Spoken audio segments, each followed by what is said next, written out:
Zimbabwe పర్యటనలో వరుస 2 విజయాలతో జోరు మీదున్న టీమిండియా మరో ఆసక్తికర పరుగు సిద్ధమైంది.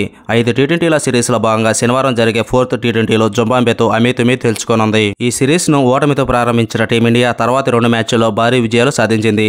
దాంతో 2-1తో ఆధిక్యంలో కొనసాగుతుంది. ఈ సిరీస్ కైవసం చేసుకోవాలంటే 4వ టీ20లో విజయం సాధించడం టీమిండియాకు కీలకం. లేకుంటే లాస్ట్ మ్యాచ్ వరకు వేచి చూడాల్సి ఉంటుంది. మరోవైపు జింబాబ్వేకు ఈ మ్యాచ్ చావోరేవో లాంటిది. సిరీస్పై ఆశలు సజీవంగా ఉండాలంటే ఈ మ్యాచ్ తప్పక గెలవాల్సిందే. ఈ క్రమంలోనే ఈ మ్యాచ్పై సర్వత్రా ఆసక్తి నెలకొంది. టీ20 వరల్డ్ కప్ విజేతలు అందుబాటులోకి రావడంతో 3వ టీ20లో టీమిండియా 4 మార్పులతో బరిలోకి దిగిన విషయం తెలిసిందే. హాయ్ క్రికెట్ లవర్స్, మన వీడియోస్ని చూస్తున్నారు కానీ లైక్ చేయడం లేదు. ఈ వీడియో కానీ నచ్చితే ఒక లైక్ చేయడం మాత్రం మర్చిపోకండి. వర్క్లోడ్ మేనేజ్మెంట్లో భాగంగా ముఖేష్ కుమార్కు రెస్ట్ ఇచ్చి ఖలీల్ అహ్మద్ను ఆడించారు. 4వ టీ20లో కూడా కీలక మార్పులు జరిగే అవకాశం ఉంది. టాప్ ఆర్డర్ మొత్తం ఓపెనర్లతో నిండిపోవడంతో జట్టు సమతూకంపై విమర్శలు వస్తున్నాయి. జైస్వాల్ రాకతో అభిషేక్ శర్మ ఫస్ట్ డౌన్లో బరిలోకి దిగాడు. ఓపెనర్ అయిన గైక్వాడ్ 4th ప్లేస్లో బ్యాటింగ్ చేశాడు.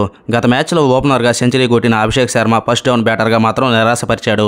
ఓపెనింగ్ స్లాట్స్ ఖాళీ లేని నేపథ్యంలో అభిషేక్ శర్మపై వేటు వేసి మిడిల్ ఆర్డర్ బ్యాటర్ అయిన రియాన్ పరాగ్ను తుది జట్టులోకి తీసుకునే అవకాశం ఉంది. థర్డ్ టీ20లో టీమిండియా 23 రన్స్ తేడాతో గెలిచిన బ్యాటింగ్ విభాగం కొంచెం తడబడినట్లు అనిపించింది. ఈ క్రమంలోనే టీం కాంబినేషన్ను మరింత బలం చేయాలనే యోచనలో టీం మేనేజ్మెంట్ ఉన్నట్లు తెలుస్తోంది. వర్క్లోడ్ మేనేజ్మెంట్లో భాగంగా లాస్ట్ 3 మ్యాచ్లు ఆడిన ఆవేష్ ఖాన్కు ఈ మ్యాచ్ నుంచి రెస్ట్ కల్పించే అవకాశం ఉంది. అతని స్థానంలో ముఖేష్ కుమార్ రీ ఎంట్రీ ఇచ్చే అవకాశం ఉంది. మిగతా కాంబినేషన్లో ఎలాంటి మార్పులు జరిగే అవకాశం లేదు.